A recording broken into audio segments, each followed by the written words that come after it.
Boyle Sports World Grand Prix on Sky Sports.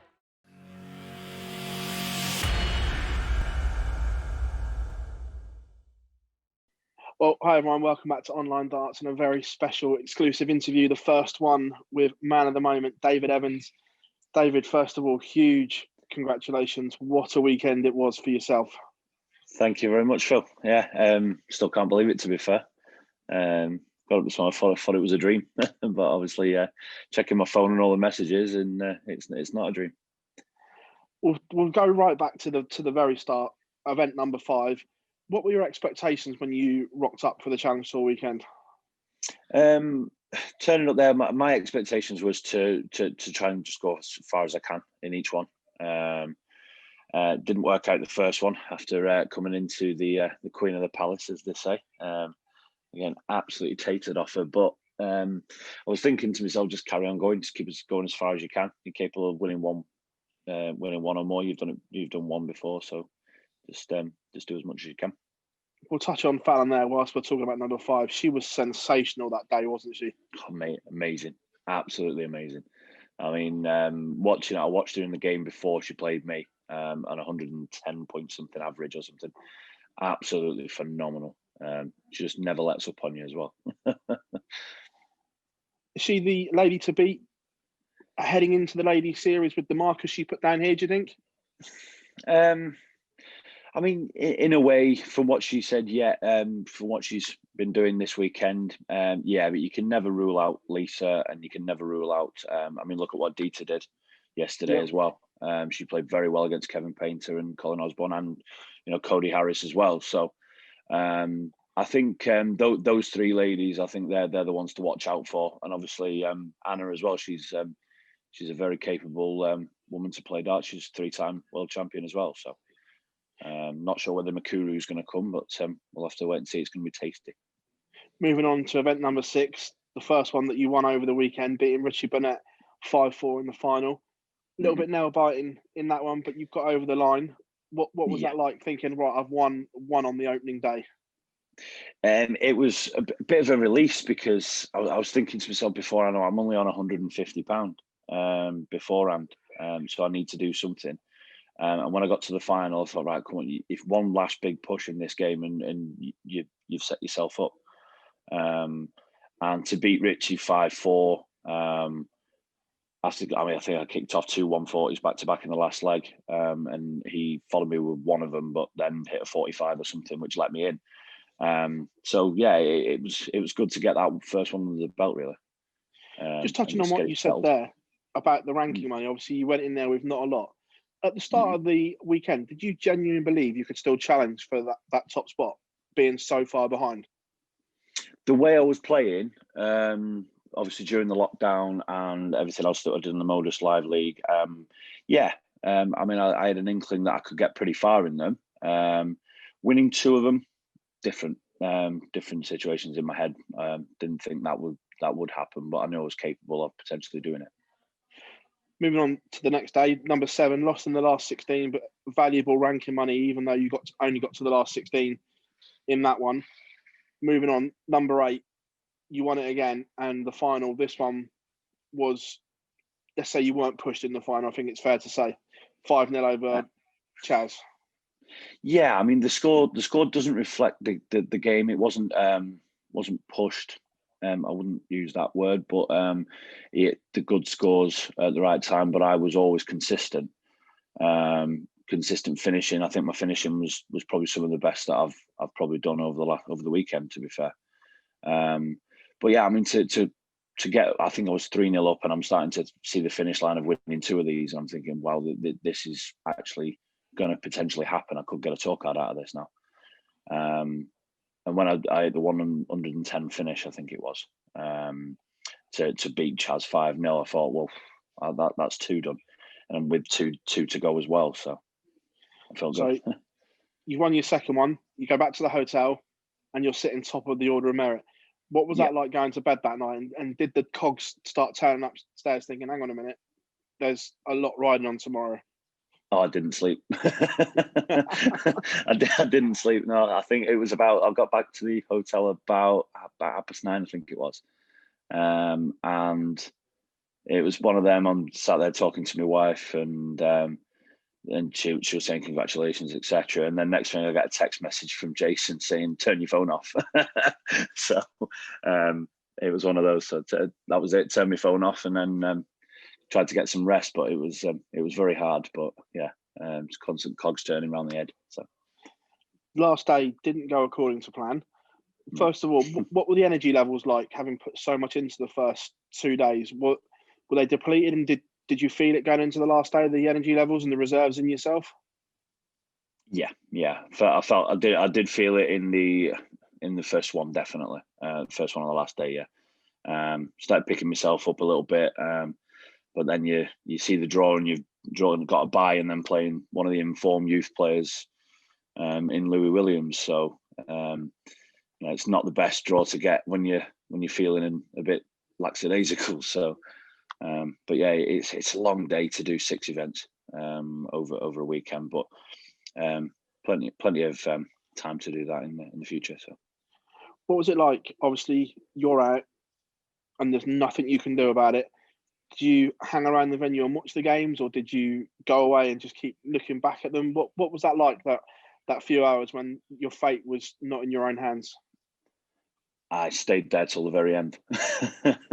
I stayed there till the very end, then literally pacing up and down, sitting down, and I was sat with Scott Taylor and Reece Griffin, and they said to me, "Don't worry about it, just chill out," and my heart's going through my chest, and I'm thinking, "Oh no." And then Scott Taylor was still in, and when he beat Keane Barry, I knew then that I'd guaranteed a tour card. I thought, "Oh my God."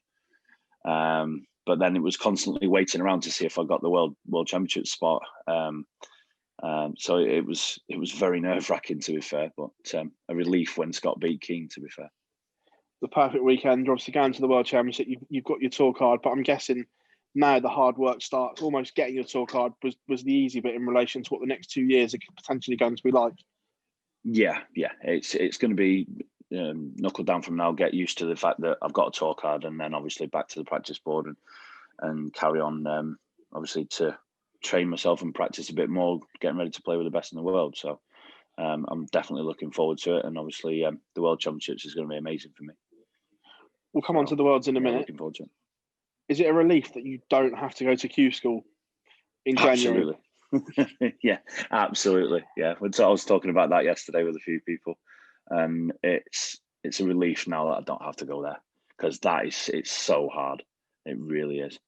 And the last 4 or 5 times I've been to Q school, it's been absolutely draining. I think you think to yourself, you just need that little bit of luck, but it never goes your way.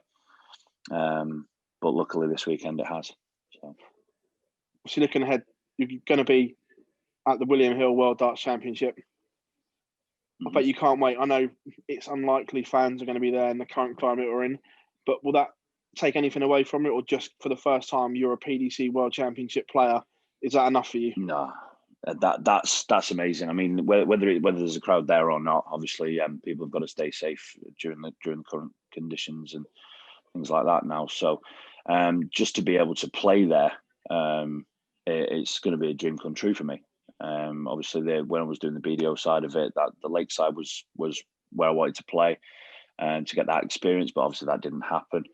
But to play the last 2 years back-to-back World Championships, that's amazing for me. And then hopefully it carries on.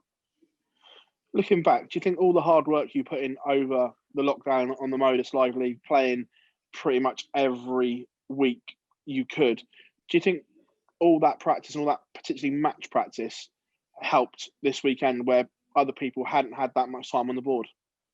Of course, yeah. I mean, when you play in the Modus Live League, it was 4, 5, 6 months worth of playing against some of the best players in the world. So that can only help people that are playing in that go further. I mean, if you look at obviously me and Richie were regulars on that Modus Live League, and it showed that we were capable of playing against those people who hit 95, 100 averages against you, but also to grind out wins as well. A number of times I think when Modus League have come back from being 3-0 down or 4-0 down or something like that and won the game. So it proves it had it in us both, and it helped us absolutely, especially myself. Do Do you look back on that live league memories with fond times as well, knowing that it set you up as well? Because no one really knew how online darts was going to go. It was all an experiment. When you look back now, it's like it was a good time. Yeah, of course, it was brilliant because I mean we had a good laugh as well. You know, midway through when we were talking about different things, but also the darts was the seriousness of it as well. So we were sort of having a laugh, and then we played proper darts, even though it wasn't somebody in front of you or somebody behind you. It was still decent games of darts and a good experience for the people that were in it. Now, looking ahead, obviously we've seen you on the live league. Some of the darting fraternity that don't watch or didn't watch it maybe not know about you. How much more do you think you need to raise your game to compete in the PDC, or do you think it's just some fine tuning and the fundamentals of your game are already good enough? I think it's some fine tuning personally, because as I've proved before, I'm capable of sort of playing on the Pro Tour before, being filled in from the Challenge Tour. There was quite a few players on the Pro Tour that I played, and they were like, "Wow, well, where have you been? Who are you?" sort of thing. But now over lockdown and obviously playing on the live league, and then over Challenge Tour, I think on the first day I won the first one, the 3 ton plus averages in a row. So I'm perfectly capable of mixing it with the best, I think. So I'm really looking forward to getting there and doing it. Have you thought potentially how much this could change your life in the long term as well? Because I know Barry always refers to it as the golden ticket. Have you looked, obviously, people like Glenn Barrett, Nathan Aspinall that lost their tour card, or Glenn won his, Nathan lost his and got it back, and where they are now? And is that sort of the inspiration of where you want to be in 2-3 years' time? Of course, absolutely. It's like you tipped on it there. The golden ticket that Barry always says. It's something every dart player wants. They want a tour card to compete with the best in the world and earn the money and be a professional dart player. That's what everyone wants when they start out playing darts. That's why otherwise they wouldn't pay the money on the challenge tours or Q schools or anything like that. So for me to have one of those opportunities, it's massive for me, and I can only take it with both hands and try and pursue what I want to be. The team around you has obviously been important as well, from your management, your sponsors, and obviously your family, and that's going to be needed even more so, isn't it, on the next 2-year journey?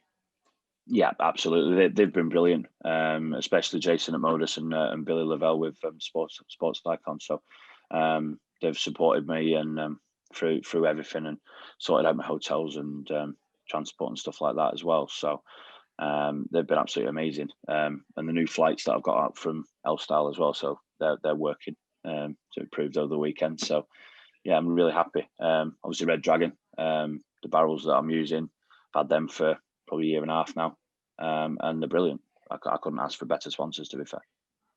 David, absolute pleasure talking to you as always. And again, congratulations on what was a fabulous weekend for yourself. And we look forward to seeing you at the World Championships in December, mate. Thank you very much, Phil. Take care. Boyle Sports World Grand Prix on Sky Sports.